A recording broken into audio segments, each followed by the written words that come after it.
Hi, I'm Raquel, a truth seeker with a deep curiosity who lives to question overshared beliefs. And I'm Christina, an interdisciplinary artist who believes in elevating undershared stories. And we've saved you a seat at the Bombshell Brunches table. Join us, a community who knows they were put here for more. We chat with awe-inspiring people who live to make the world a better place in their own way, big or small. We've got book club and product reviews and break down which tools and tactics we're using in life to help us thrive. And let's be honest, sometimes just survive. We'll spill the tea, set up success stories, and leave you bite-sized takeaways that you can use to build the world you want to see. Today, we have the great fortune of recording from Vancouver. We are currently on the unceded, unsurrendered territory of the Coast Salish peoples, including the Squamish, Stolo, and Tsleil-Waututh, and Musqueam, nations whose presence here reaches back to time immemorial. We honour the long history of their caring for the land that we currently work, play, and reside on, and aim to uphold and uplift the voice and values of our host nations. Just FYI, land acknowledgements have been an Indigenous tradition dating back centuries as a way to show respect for the land that we're on.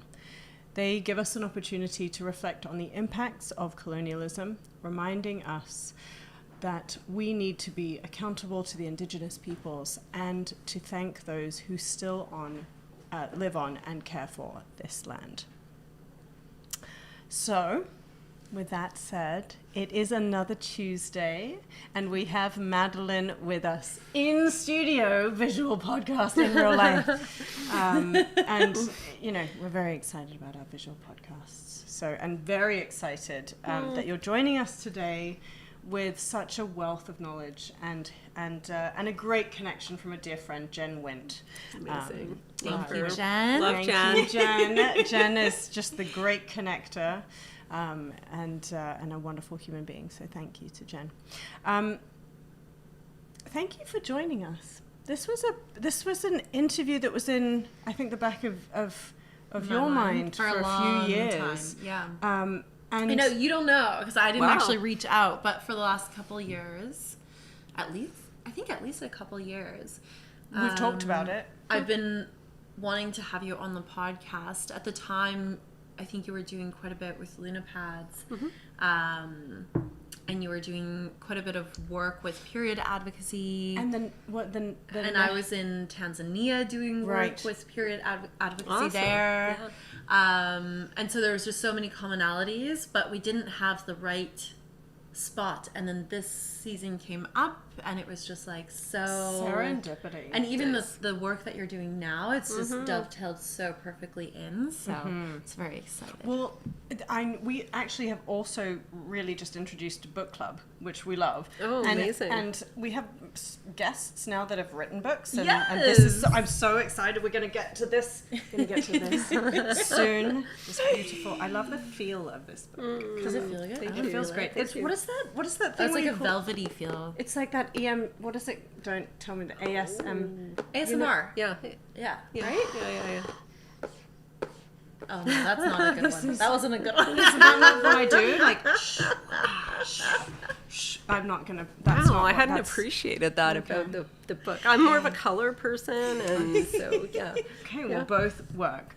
But we're going to talk to you today. We want to focus on social entrepreneurship, something we're both really passionate about and exploring. Yeah. And your book, The Greater Good, Social Entrepreneurship for Everyday People Who Want to Change the World.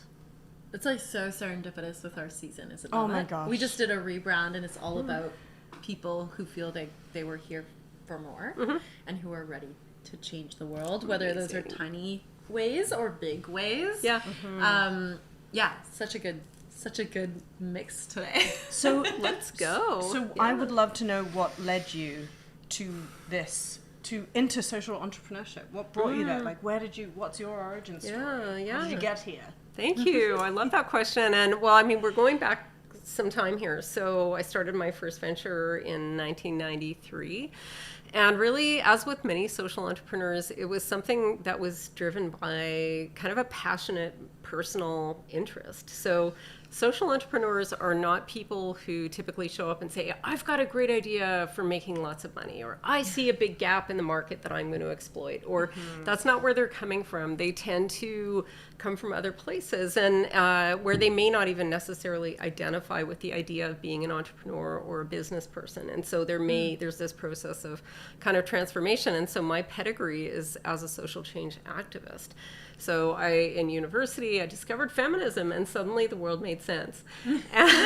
And I decided to start my own business after I was having some problems using conventional disposable pads and tampons. And you need to remember, this is back in the day when nobody had ever heard of anything other than Tampax and Playtex and Always. Like, there was no... like, oh my goodness, like menstrual cups weren't even a thing, particularly. Period underwear were as yet unheard of, and so on. And so I became interested in, and actually kind of fell in love with, making reusable menstrual products. So I started making period underwear, I was making cloth pads, I was working with other people making menstrual cups. And for me, the idea, it was incredibly transgressive at the time. Like, people just thought I was weird. But what it had done for me was kind of solved a lot of problems on a practical level, because I was having terrible allergic reactions to traditional disposables. I was going to ask why. It's so bad. And I mean, I was 25 years old, and you can't live like that. Like, you're having your period all the time. Come on, and I didn't have an IUD, and I didn't like it was real. And so there was this real pain point. But what I discovered in making the products is that it transformed the relationship I had with my body. So I didn't really realize that I had been carrying around a lot of shame around my period and around how I related. Like, it was just a mess that needed to be cleaned up. I was just shoving a tampon and keep on going, because that's the way you did life. And this is in the 1980s, and everybody's hustling and, whatever. And that felt like, to have that form of control actually felt quasi-empowering to me at the time. But when I stopped doing it and actually kind of went inward and paid attention to what was happening with my body, and washing these products, doing this like super taboo thing, like, you don't touch this or you don't look at it. Yeah. And it's like, this is what my body, it's just what it's doing, and it's okay. In fact, it's amazing. And it just really, it was like a light bulb went on, and my heart busted open, and I was like, this is actually a really special, amazing, important part of someone's life, and that's part of mine. And I just felt better, like, across the board. Like, it wasn't just about feeling better when I had my period. I just felt better. I felt, just more at home in my body. And so that led me to commercialize the products. As a way of seeing, might that be true for you? Yes. Might that be true for anybody else who menstruates? Can I share this experience with you? Yeah. Yeah. We were talking earlier today about finding the others. And I just love that phrase so much at the moment. And I think it's so important when, I love that you say your heart busted open with something that helped you to just be different, be more you. And I love that process of discovering, whether it be through pain or trauma or some combination or epiphany, something that needs change in yourself. Yeah. And then allowing enough for you to be able to sustainably take that step into finding the others that it could impact. And that could be a small group of people, or it could be a huge commercial venture. Yeah. Yours was the latter, right? Well, yes, it was a small business, and ultimately became a larger business over time. And I met my business partner in 1999, and we grew the company together for many, many years. And then we actually just sold the company and exited in the fall of last year. I think, who took it over? Because I feel like that was Isle, right? It was. It rebranded as Isle in 2020, and then the company was purchased last year by a local menstrual pain management company called Some Days. Oh, interesting. I think I saw an ad on Instagram, completely, well, I don't know how unrelated. Completely unrelated anymore. But I feel like that. Yeah. That's amazing. Yeah. So it's been a process of liberation, and just and then learning the tools of entrepreneurship, because that's not where I started, right? I didn't go to business school. I didn't know anything. And, but to me, like, making and selling the products was the way in to help people experience this form of liberation that I had experienced. So what happens if we have a lot of listeners that are entrepreneurs or entrepreneurs in the making, In waiting. I call them creatorpreneurs, creative thinkers that are just waiting to take that step. What, if someone's not sure, and someone's in a 9-to-5 job, someone's in, they're on their rails, Or they're in school. or they're in school and they're not, you're not sure where you want to live. What are some traits? Like, what are some personality traits of being entrepreneurial? Because, like you said, you didn't go to business school necessarily for this. Yeah. What special skills and what personality traits would you say are entrepreneurial? If you were to look at someone and go, yeah, I see where you're going. Yeah. I absolutely. And I am actually pretty good at sort of spotting. I work with students now, actually. I work for Simon Fraser University for the Charles Chang Institute for Entrepreneurship. And I specialize in mentoring student entrepreneurs. Good question. Yeah. So who wrote that I love them. Good question. Absolutely.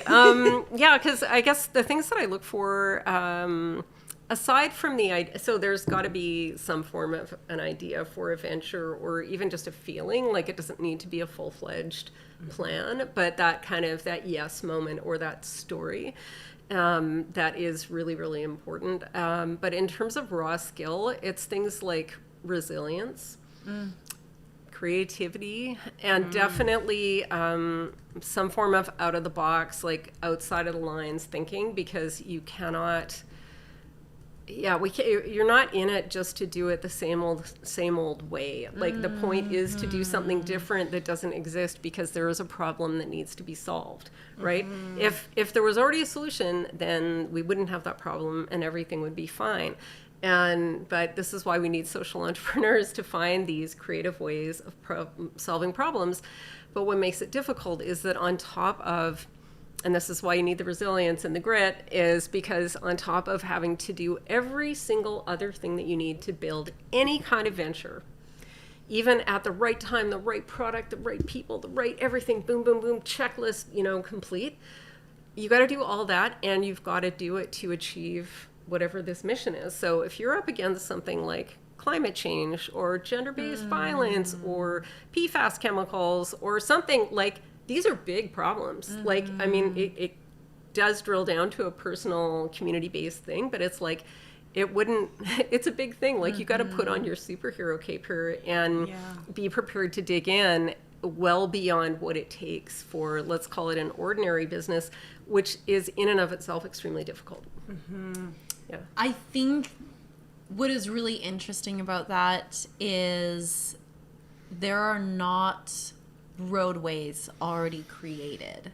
So by being interested in social entrepreneurship, what I'm hearing is you're doing something different. You're trying to create a change, and by way of that, there's not already a path paved for you.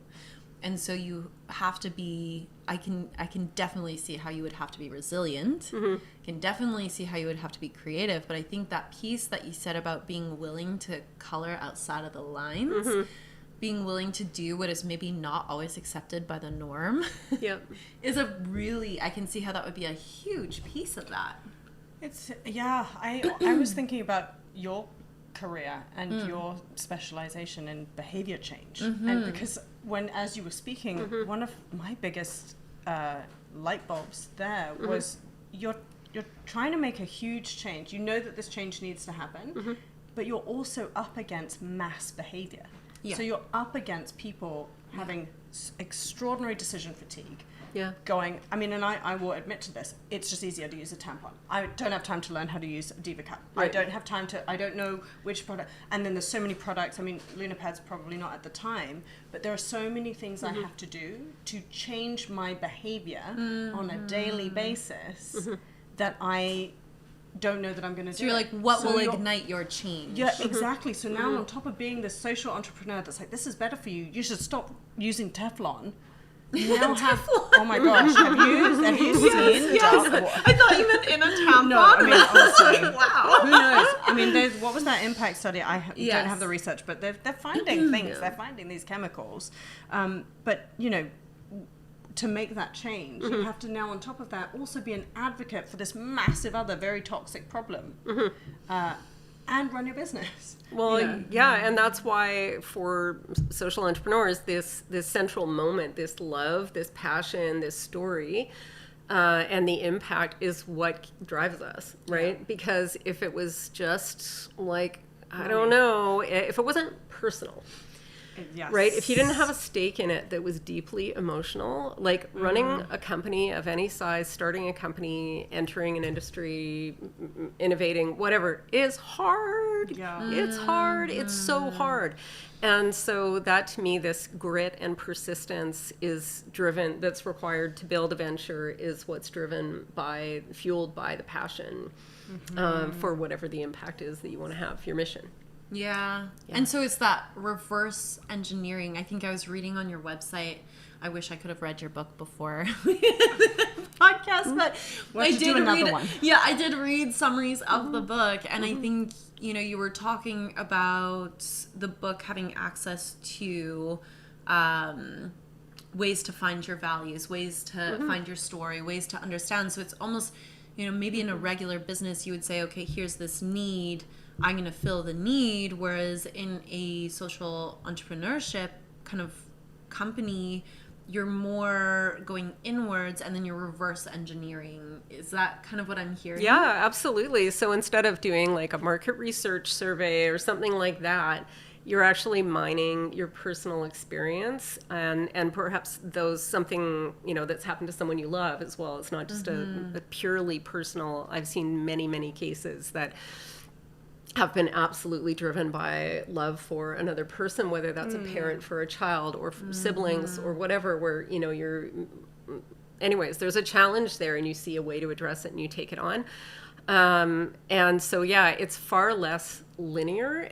But what is amazingly potent about doing that, when you do that inner work of understanding what the values are, why you're doing it, the Simon Sinek's, you know, famous why, it's so potent, because that is one of the biggest tools in business, is telling stories, right? You need to be able to say, who are you and why are you doing this, and why should they care, right? Yeah. And that transcends anything about, well, it's better for your health, you shouldn't use those tampons, and it's, you know, you do know how many trees are being cut down, and it's like, no, this is about your relationship with you. This is a form of self-care. You may not have ever thought about it that way before, but I'm going to tell you a story that's going to, you know, help you come to that consciousness, right? And so I think that's what the true task of the social entrepreneur is, to tap into that vision and articulate it to others, whether you're getting up and pitching investors or whether you're doing marketing or you're blogging or you're on, you know, social media or whatever. You've got to kind of hit an emotional frequency with whoever you're talking to. And that is the magic, because you get someone else to see what you see and to find themselves emotionally in it. People connect with people, and people connect with stories. Yeah. Not necessarily data or knowledge even. Yeah. Right? We see that a lot, that there's a huge knowledge intention gap where, you know, people can know a lot about a lot of things and still not act on it because there's so many other barriers in between. I think I think this is so interesting, and it just makes me wonder. I have my own thoughts on this, but I want to know your thoughts on this. Do you feel like the world is ready for social-based companies? And I don't even want to just say social entrepreneurship, because I think that's almost like the budding of. But I want to say like social-driven companies, because I think, and I guess I mean this question more on a mass scale, rather than a community scale. Because I do feel like we're seeing a bit of a shift, but yeah, do you think the world, or North America specifically, is ready to see some B Corp, some social-led companies? Yeah, I absolutely do, because I mean, I think, it's a given. We all want the world to be a better place, right? Yeah. We all want climate change to be solved, and we all want a better future for our kids, and we all want to breathe clean air and drink clean water and, not wear clothes soaked with chemicals. And like, people all want those I things. thought you were going to stop with not wear clothes, and I was like, Here for that. Yeah. That would save a lot of money. We could sell nakedness. I mean, come on. Yeah, it's an interesting business model. I'm just like, wow, here it is. Could call the Emperor Company. yes.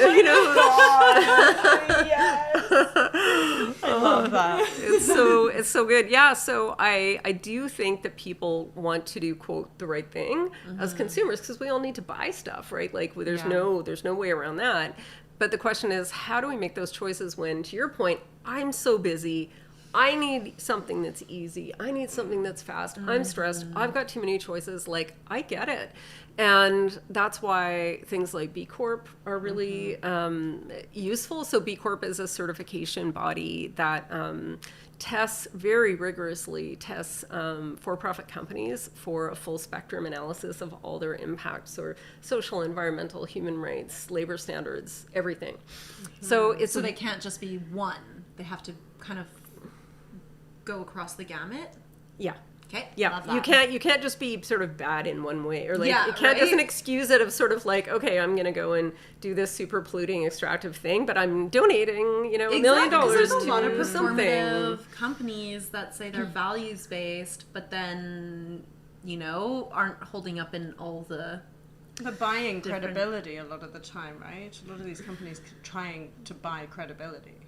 Sure, and I guess to that I would say, I mean, it's super complicated. Like, supply chains are opaque, and some people want it that way, and for other people it just is. Like, we don't truly know where all of our ingredients come from, or where they're made, or what the labor standards are where they're made. And even for those manufacturing companies don't necessarily do a rigorous supply chain analysis, and if they do, how do you know that, and so on. So B Corp is a good place to look, but there are so many amazing groups. I was just on Instagram looking at Remake. It's an organization, Remake Our Times, on Instagram, that is all about human rights and getting rid of toxic chemicals in the garment industry. Hey, And- sorry, repeat the name. It's Remake Our World. Remake Our World. And they are powerful and smart, and they're grassroots, and they've got, they're hilarious. Like, and they're very funny, but they take on like huge class action lawsuits on behalf of garment workers, and lobby for chemical testing around PFAS, and encourage people to buy secondhand clothing and that type of thing. And they're smart as everything. Like, I just love them. So anyways, Remake, thank you for the work that you're doing. And of course B Corp. But I don't know, I feel like it can be as simple as going to the About Us page on someone's website. Like, if they don't have one of those, if they don't want you to see who their leadership team is, how to get in touch with them, what's going on, like this sense of relationship, I think that I always look for that. And Main Street stores over big box, and a lot of it's really common sense. But I don't think there's any perfect solution. I think anybody who thinks that they've managed to figure that all out is kind of kidding themselves. And we're not playing with a full deck in terms of perfection. It's just not possible. So I think go with those, is it 5 R's we have now? Like just start by reducing. Like, do I even need to buy this thing? Can I buy it locally? Or make a trade-off. It's like, okay, I'm going to buy it from whatever, but I don't know, you got to think about transportation, you got to think about packaging, you got to think about all of these other things. So sometimes there's trade-offs. So I do not pretend to have all of those answers, but I know what I look for in terms of just, if you can buy something at a farmer's market, like, come on, buy it at the farmer's market, and that type of proximity, authenticity, and then if people are clearly doing the work around certification, if they're looking into animal testing, if they're looking into PFAS testing, and they're third-party testing, I think is another big thing. Yeah. I would totally agree with you. But again, it's an imperfect science, and just beware. But I think just think about it, Yeah, and I think also keeping in mind that we're still playing with all the old systems. So, creating things that are healthier sometimes costs more money. That's There's maybe right. not as much Not everybody likes margin. that. Yeah, Well, right. not Yeah. everybody can afford that. Yeah. Exactly, I yeah. think there's so much to be said for. I have a concept for an app that we've been talking about building together. I'm dying. Don't say that because I'm trying to keep my mouth shut. Let's have a follow-up meeting. Yes. Yeah, but I think what's interesting is we all want. I think you're right. We all want to do this. Some of us, but we can get. I can only speak for myself. I can get very overwhelmed by the amount of weight and responsibility to be a good citizen, to be conscious, to be a good human, to to support my family, my community, and my neighborhood, and my industry, and my province, and the country, and the number of requests I know I've gotten in from the creative industries just from putting your hand up to say, okay, I think I should do something about this. How quickly it turns into the community or people who can turn around and say you're not doing enough. Because as soon as you put your hand up, as soon as you go out there, and this has caused me in some ways to retract or to go to Raquel and just be like, I am completely It's like the burnt. pedestal effect. You're put on a pedestal, and if you do anything that people think you shouldn't have, or they don't agree with, then you're knocked. And all of a sudden, you've started Lunar Pads, you've started Nestworks, you've created these things, and someone turns around and goes, "Let me tell you about how you're not doing that properly. How would you help? How would you help?" And this is again asking for a friend. How would you address that with somebody and say, "Look, how do you sustain through that?" Yeah, I mean, oh gosh, like there needs to be that balance of self-care while we're at it, trying to save the world. Like, you're not going to save the world. Come on. Like, and if you're not okay, then you're not going to be okay to help anybody else. And I think there can be that climate of, like, as I said, put on your cape. Well, what if I don't feel like putting on my cape today? What if I'm burnt out? What if I'm tired? Yeah. And what if if it's all I can do today to make lunch for my kid and get a load of laundry in and answer my emails, and I get that. And I think there just needs to be a sense of balance. And also, to me, one more really key entrepreneurial trait that doesn't make it into most business books, but is certainly in this one, is knowing how to ask for help. Right? Like, so there's a very knowing. Yeah, I heard the mms there. Like, it really is. I think there's a very prevalent myth out there that, especially for women, that you're supposed to not only do every other darn thing, but if you're an entrepreneur, you're supposed to, what, you didn't build the website yourself? Like, wait a minute, you didn't learn how to code to do that? You didn't install your own, whatever. It's like, no. Like, there's only so much, frankly, that we're all good at, or superb at, and we need to be able to just let ourselves off the hook for the things that we're not that good at. Ask for help for the things that really matter, where it's like, hey, I had a business partner for 25 years who was a chartered accountant. And there's a reason for that, guys. What do you think? What is that? If you had to really, I'll give you a minute to wonder about why that might have been. And, it's that type of thing where you look at yourself realistically and are like, okay, I'm not going to try and do that. And so that's one less thing to beat myself up for not doing or not doing well. Yeah. So I'm taking it off the list because it's not where I'm at. And so that's part of the entrepreneurial genius, in a way, is understanding what your limitations are and being, and this is so important, unashamed to go out and say, hey, I really need a finance person to work with me. I really need a marketing person to work with me. I really, I don't have all the ideas. I don't have all the time. I don't have all the energy.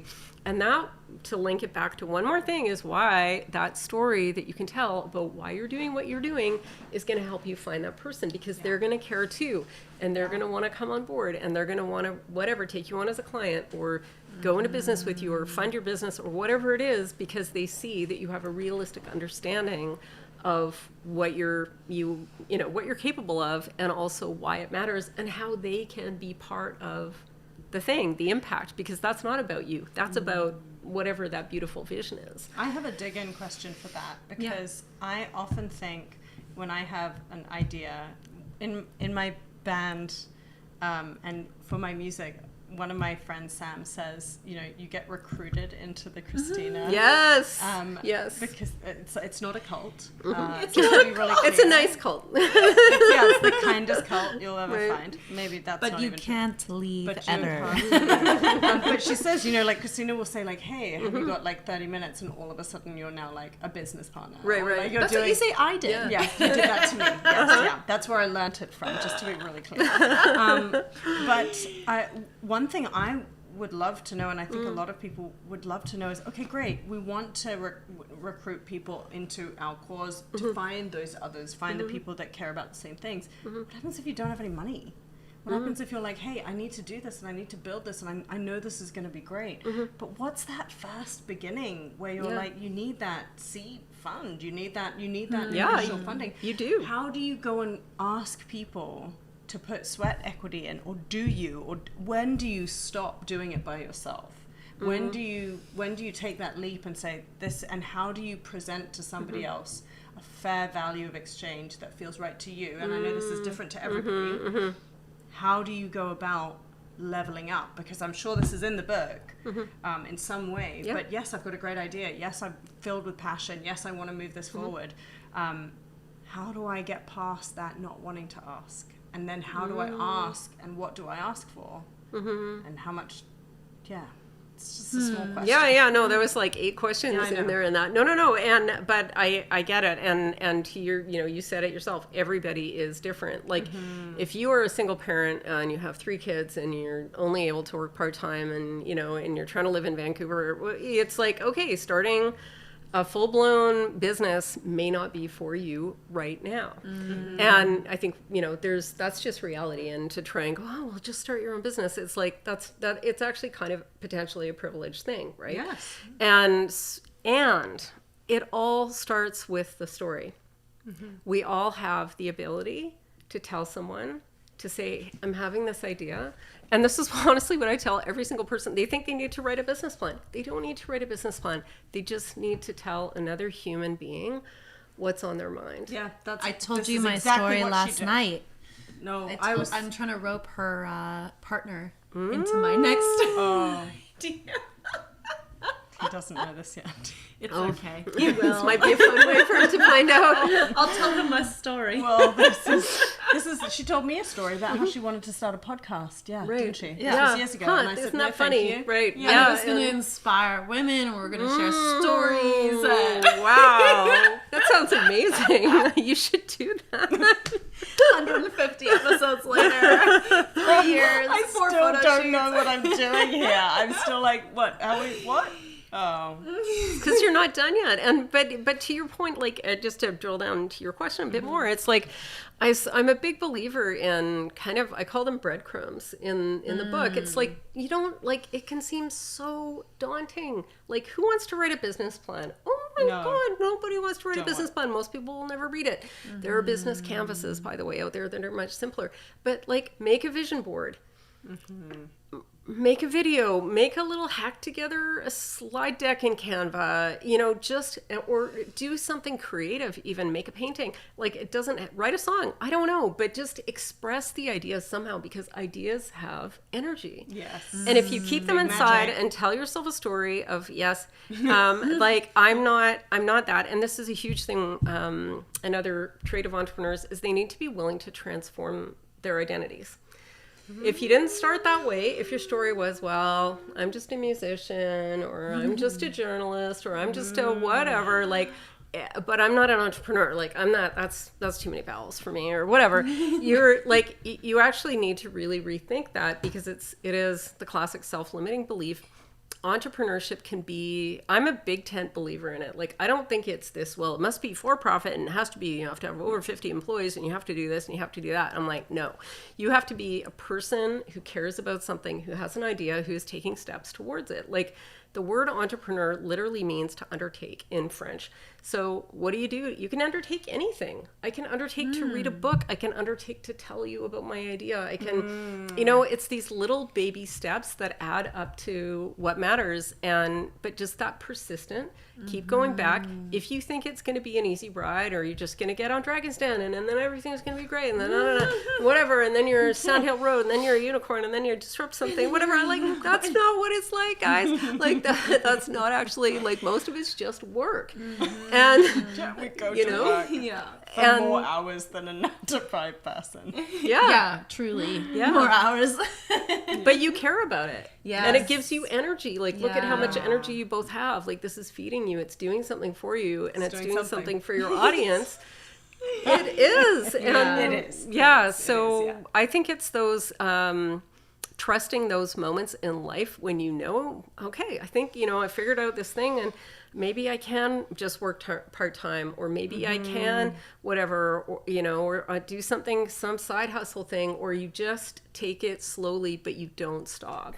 I have a confession that I do a lot of coaching. I don't like to call it coaching, but it's facilitating sessions with one-on-one sessions with people who are looking to navigate their creative career, mostly in music, and often I'll say to people, okay, you tell me that you think you want something, but you've taken no steps towards actually testing if that's true. So a lot of people love the idea of a change, the idea of bringing something new to the table. And what I would love to see, and I've had countless interviews and facilitations and panels where I'm talking to people who've come up and said, I want to do this more than anything. And I'm like, well, okay, do you want to do it more than this thing? Because let's start with that. And if that's true, once you start to take, as you just said, that you go on that trajectory and you keep going, you undertake. A lot of people don't undertake. They don't test their theory of them actually wanting to do it. They have an idea of what an outcome looks like, and then the rest of it is a made-up story. And I think entrepreneurship, and I say this in creatorpreneurship as people wanting to be musicians or wanting to level up their professional career. They say they want to do these things, but any of the steps, they haven't even started them. And I think that's something that this book I'm really excited about, because I love that it's for everyday people who want to change the world, because that then allows me to forget the idea of having to know everything, and just helps me to keep taking those steps until I know whether I want to keep doing that, or what I like to say is run towards this goalpost, be really clear about that goalpost, but you can always change the goalpost. Totally. You can always move them. Yeah. But don't not run. Don't put the goalpost there and then stand there and say that it looks really far away. No, I totally agree with you. Entrepreneurs call it pivoting. Oh, And yes. right, like that's I where that stopped comes using from. that I know. word, It's kind of it's overused, but it is to your point. It's like that willingness, like, to work with what is, and as you go along the journey, because it is about the journey. Like, again, I think this defines social entrepreneurs, and why this book is so personal, and why it's not a traditional business book, which is like, okay, step 1, step 2, raise the money, no, go this and whatever. And it's like, that's not what this is. This is about who you are as a human, fulfilling something that matters to you in your life, and taking at any scale, like any scale. This could be like, I want to build one of those cute book things in my community, and that is my act of social entrepreneurship. It's like, thank you. Right? Yes. Like, We need that. we're all hands on deck in this world, and maybe that leads to something else, maybe it doesn't. I don't know, but like, to your point, do something. Do something. Michelle Obama, do something. Come on. Like, I think a lot of people, though, they just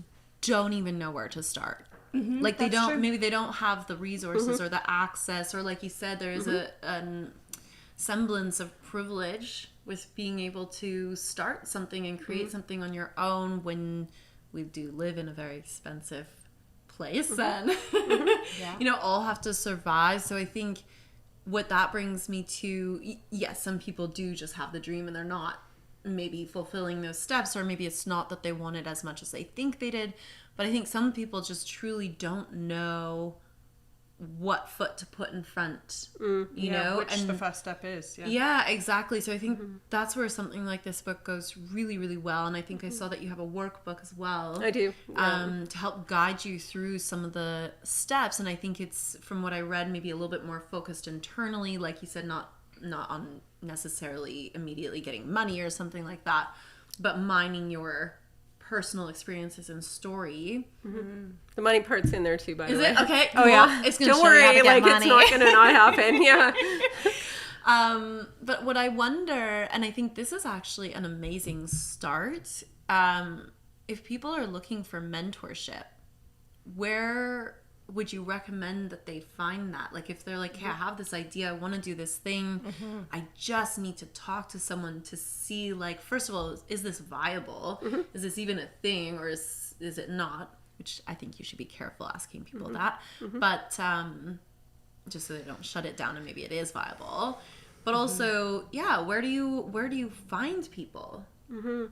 Well, I mean, I've found mentors in about 1,000 different places, and I've met mentees in about 1,000 different places. I think it's almost like, I don't think there's a one sort of go-to formula, but this notion of putting yourself out there in whatever way. I do it by writing. Like, I'll write like ridiculously long essays and post them on Medium and then share them on LinkedIn. And then all of a sudden all these people are writing to me, and it's like, wow. Yeah. So I think doing something creative to express your idea, it's like, make a really simple video. And like, that's what's great about social media, is that you literally, the world can find you. And it's amazing, the power of word of mouth. I mean, they say it's the best form of marketing, and it's certainly the best form of getting help. And so tell your friends, tell your parents, tell your neighbors, and because that's a skill, like, that's going to matter more than almost anything, how well you do that. Yes. And say, I am looking for a mentor. It's a form of asking for help. You are articulating something that you need and saying it out loud and telling people and posting it on Instagram and making a TikTok video about it, or whatever you're doing. But take that act, because it's something that is accessible for most people. Doesn't necessarily cost that much, and it's a really critical exercise. I call it modern manifestation. Okay, yeah. It's happened to me multiple times. You're very good on social media. Well, thank you. But I also, it's been really pointed. I remember moving here, putting one post up on, at the time it was Facebook, and I said, I feel like I miss being in a band. And that was it. I just put, I miss being in a band. I got a beautiful cellist write to me and say, I will come and be in a band with you. And I was like, I've got no money. I've got nothing right now. She's like, it doesn't matter. I want to play, and I like your music. And then I don't know if you know the story, but at a point I was meant to move to New York, and for multiple reasons it didn't work out, but I worked for this company for 2 years and built some really amazing things. And it was because I posted on Facebook one day saying, I want to live in New York. Really? And nothing else. Really? Yeah. Wow. And someone wrote to me who I'd met at a festival years before that and said, tell me more. Yeah. And that's how it started. See? And it's happened. It's amazing. I mean, and then this one shows up and goes, I want a podcast. Right. And all of a sudden I'm there. But you know what? We should make some masks while we're here, while we're talking. It's just like, I think it's interesting, though, because I feel like you both are very good at being very forward on video, being very forward with a written word. Like I know both of you are quite, quite good that way. I think for me, I have a very hard time showing up on social media. Like, I try. I have a terrible time with social media. Okay, oh my God. Like, I am writing, I think you're amazing. Thank you. Yeah, and no, that's my jam, but putting it out there is like, woo. I get like massive anxiety. I don't want to do it. I completely kind of shut down, unless it's for, not even for Bombshells, but like when we're already in we're recording today. Okay, I'm already in an open space, so I can do it, but generally I have a really hard time. I think for me it's the small gatherings where I can be open. The intimate gatherings. So with you it was like, okay, we're having drinks one-on-one. I'm like, this is what I want to do. This is my vision for it. This is what I missed. this is what I want to make. And you're like, okay, well, Yeah. It's not what I was expecting. let's see. Yeah. No, you weren't I expecting was that. not expecting it. It was very funny. I love that. I love. To me, relationship is everything is Yeah. another huge message in the book. And I would be remiss, just to answer your question a little bit more with some more practical tips. The two networks that I'm part of a couple of communities. One of them is called Coralus. And it's based in Canada. It was founded in Toronto, but it's global, and it's a network of women and non-binary entrepreneurs who are social entrepreneurs for sure. How do you And spell that? Is it it's like Coral and Us. Coral Us? Yep, Yep. Coralus. And so they are an amazing, huge network that I love. And the other one is called the Social Venture Institute. Yes. So this Yes. Find They're the Your ones that- People. so It's Hollyhock? they've got the conference coming up next month at Hollyhock, and I've I'm gone. with her. I don't Let's even talk know about how many times, and it's the best. It is the best. Because once you go to the conference, then you're on their listserv, and there's other events and all this stuff, and they are the business. I love them, and so there's other things in Vancouver like the Forum, right? Yes. And Yeah. as another really Yes. popular. We've played in the forum. We have. And very good. So Great. yeah, so there are like physical and online networks of social entrepreneurs that are out there, and I highly recommend. Like, you don't need to feel like, okay, I've got everything ready now, it's perfect, and now I'm going to go to a meeting, and it's like, no. Like, just go and you'll meet mentors, you meet your business partner, you might meet, I don't know, but like, Light Go. osmosis. Just light osmosis. Yeah, just go be around. yeah, Just have a nice Yeah. conversation. I like that. That gives me far less anxiety. yeah, I think yeah, that's, yeah, I yeah. think that's a really good point, though. To your point, Raquel, and it's very clear, and we know each other much better now Yeah. after years of working together, because we weren't close at all before starting this. But I am very aware that some people, it takes different people different lengths of time to really trust Yeah. and be in good conversation and be in good communication with others, to share ideas with others, especially if it's a social venture, especially if it's close to your heart, Yeah. especially if it's something that you want to make a big change. But I mean, putting something out there and saying, will you run with me for something that I care so much about, finding the right people, Yeah. it has to happen. For someone like me, I'm happy for it to be on social media and to find people and people to come and find me. For someone like Raquel, it's brunch dates over time. It's constant connection. Yep. And for a lot of people, it's a combination. You're right. Yeah.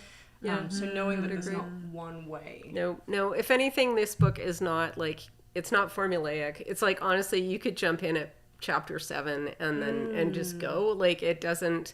I like that. I'm super right-brained person, very intuitive, very creative. And so that, again, that coloring outside the lines idea, and just do it differently. If we want to see true social innovation, we need to do things differently, and we need different people doing those things as well. Talk about that. Yes. Why did you find it so important to open the door to more representation, for more female and feminine energy leadership, or more yin yang leadership, more balanced leadership of different varieties? Why was that so important? Yeah, well, why is it? Sure. And I've been a feminist since I was probably 17 years old, and so that's kind of my orientation in terms of how I look at the world. But when I sort of started being an entrepreneur, I sort of experienced a bit of cognitive dissonance, because I started in the sort of early mid-90s as the first .com bubble was kind of bubbling up and getting huge, and this whole tech bro iconography and the whole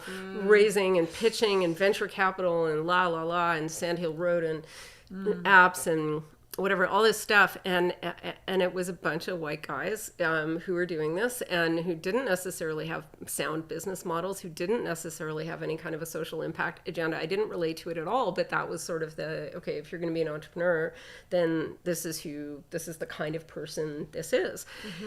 But the people in my world were mostly women, were of all manner of identities and backgrounds and stories, and they were trying to change the world, but they weren't trying to take it over. And I was like, that is what I relate to, and I think it's what the world needs, because when we believe that change only happens because of a certain kind of person, and you got to grow it and scale it, and you got to, whatever, this totally unrealistic, wildly kind of unhelpful business model and ethos that we're seeing kind of explode or implode or whatever it's doing, not helping, again and again and again and again. And when we're, we need all hands on deck. It needs to look like everyone, because that's where the new ideas are going to come from. They're going to there's something I talk about in the book called the gifts of the margins.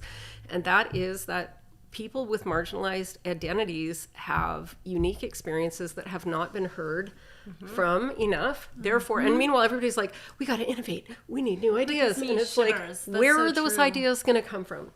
Yeah. How about the people we haven't heard from yet? Yeah. How about that? And what a novel idea. Right. And not force them into the same cookie cutter of like, okay, it's going to be a person of color succeeding, with the next, unicorn or whatever. It's not performative, you mean? Yeah, it's this drama to it, right? And and so when I said everyday people, it's kind of code for everybody who is not, cis, straight, white, male kind of person.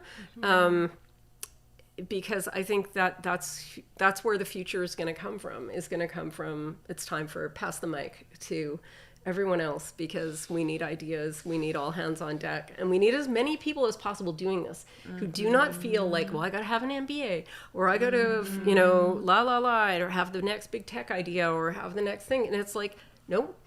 We need everybody. We need ideas, big, small, all over the place. There's not just one way to do this. And so the more that we can present an idea of entrepreneurship that is inclusive, the more people are going to feel like, yeah, maybe I will give that a chance. Or yeah, maybe I will tell my friend I'm thinking about this thing. Or maybe like it's those baby steps of people feeling like they can count themselves in and feel included and feel like their ideas matter and that there's potential. And, because so many people have just sat back and gone, I've got this idea, this thing I really love, but I don't think it's scalable. And I'm like, I think that's no.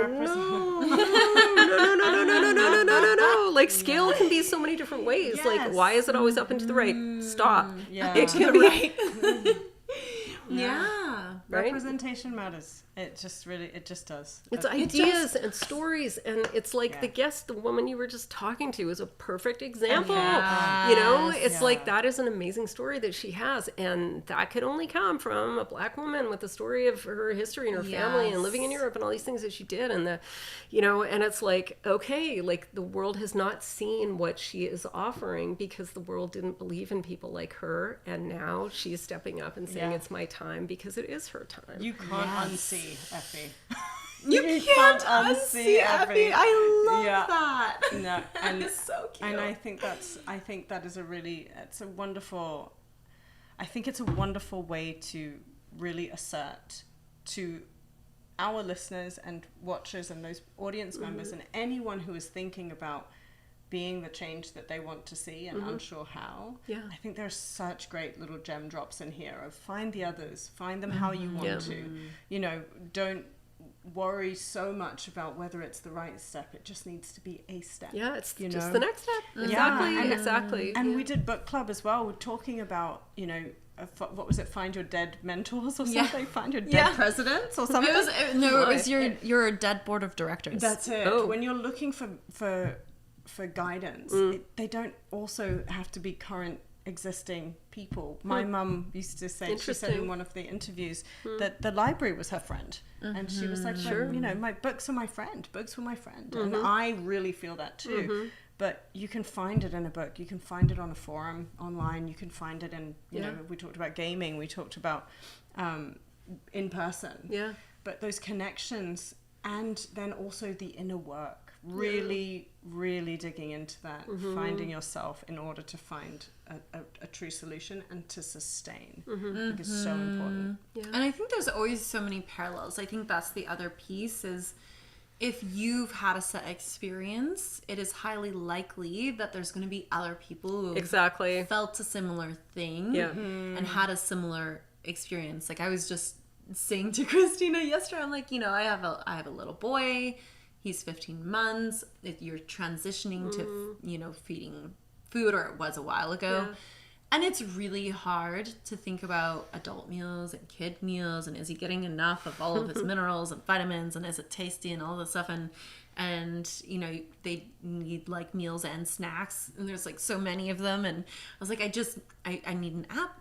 I need it to be meal prepped. And I just want to know, like, give me my grocery list, give me my recipes, and tell me what to meal prep. I'll make it happen. Right. Tasty. Yeah. And I guarantee that there's a bunch of other people who are having the same issues. We're like, I don't know what to feed my kid. Like, Totally. Yeah, totally. Right? Yeah, and again, put it out there. Tell someone. Read this Make book. a video. Yeah. so I may not be able to do social media, but I did do the podcast. Yeah. Holy moly. And you said it out loud, I right? said it out loud. Yeah. Loud. That's because I feel like I'm in an intimate conversation with you guys. Well, Madeleine, I'm so grateful. This has been such a great, Yes. such a great. Really I fun. love how we can get bite-sized, book-sized, but bite-sized. Yeah. Really tactical tips on how to start. What Yeah. a great entrepreneur, what any entrepreneur could look like. Yeah. Which is anything and everything, and just be willing, as Effie said in the last one, be willing to try, you know, Yeah. and find the others. Is there anything else that you would want people to know in closing? Is there anything else that you would say, I leave you with this? I would say the world needs your ideas. Like, it really does. Like, this isn't just about whether you think you can or not, or whether you're scared or not, or whether you're whatever, you. It's like, come on. And I think, to quote Michelle Obama, I'm going to say it again, do something. Yeah. Like, we are in pretty dire circumstances, and not to be scary about it, but it's like, come on, you know, let's go. So I like to say we need us.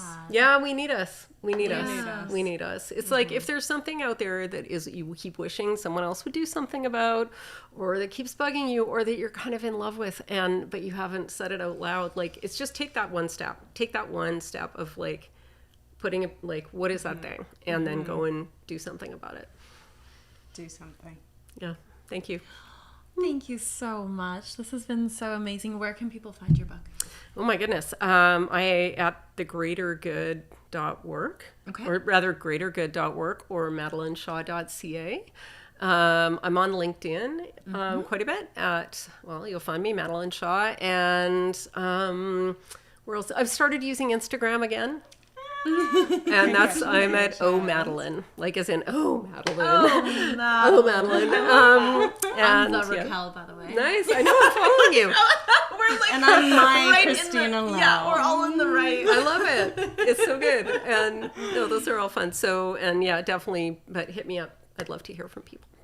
Oh, fantastic. Well, thank you so much. Thank you. Definitely take a gander at the book, because it is truly phenomenal. I will definitely be picking it up, and I'll probably pick up the workbook too. Just saying. Thank you. And we'll see you next time. Bye. Bye. Thank you. Thanks for showing up, Bombshells. We'd like to thank our brilliant media and production team for their incredible work on each episode. We look so shiny because of them. As for you, my darlings, head to our website bombshellbrunches.com to sign up to the mailing list for future events and deals, connect with us on socials, dig into resources, and leave us little love notes. Until next time, stay focused, fierce, and fabulous. Bye.